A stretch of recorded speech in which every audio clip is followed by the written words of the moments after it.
who's going to be there to take care of my children? It was just real scary for me.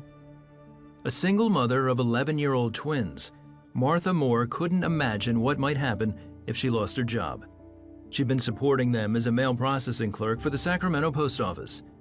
Then in June 2020, she noticed something was wrong. I started getting this excruciating pain in my hands, and it was pain that I never felt before. It was like someone was sticking needles in my hands. I couldn't sleep because the pain was so bad. When it started happening, I took some Motrin to try to see if that would help, but it wasn't helping. It wasn't long before the pain got worse. I got to a point where I started feeling the pain at work because over time I was lifting more stuff at work, especially during the holiday season because that's when our mail picks up more. So a couple of weeks later, Martha went to her doctor, who diagnosed her with carpal tunnel syndrome in both wrists.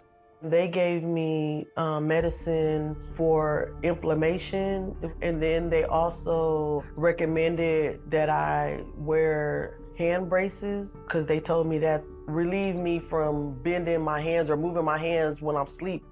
That worked for a couple of weeks, and then the pain was back. Martha's doctor had one last suggestion. He said he could recommend me to a specialist and surgery would be the next option for me, and that they would have to go inside my hands and remove certain nerves from my hand. Martha didn't know how she would recover, physically or financially, from an expensive surgery. I was scared out of my mind. I didn't want to face the fact that I would have to literally go to surgery, be put under because I have 2 small children still at home, and I'm the sole parent and provider at the home, so that really took a toll on me.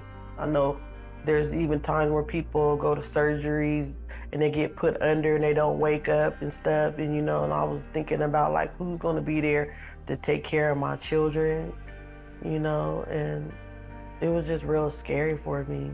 Martha prayed and talked to God about her fears. I had a conversation with the Lord and I asked him, I said, Lord, how am I going to provide for my children at work? My hands are acting up on me real bad and I need my hands. I know it's your will for me to do these things, so I'm standing on your promises and trusting in you that you're going to heal my hands. As summer faded into fall, Martha was put on light duty. She worked through the sometimes excruciating pain as she continued to pray. I was going in front of the prayer lines, and asking for healing and agreement for my healing. I was discouraged. I didn't understand what was going on because I was standing on scriptures, but then I just kept at it. I said, I'm not going to let this get me down. I know the Lord is a healing God.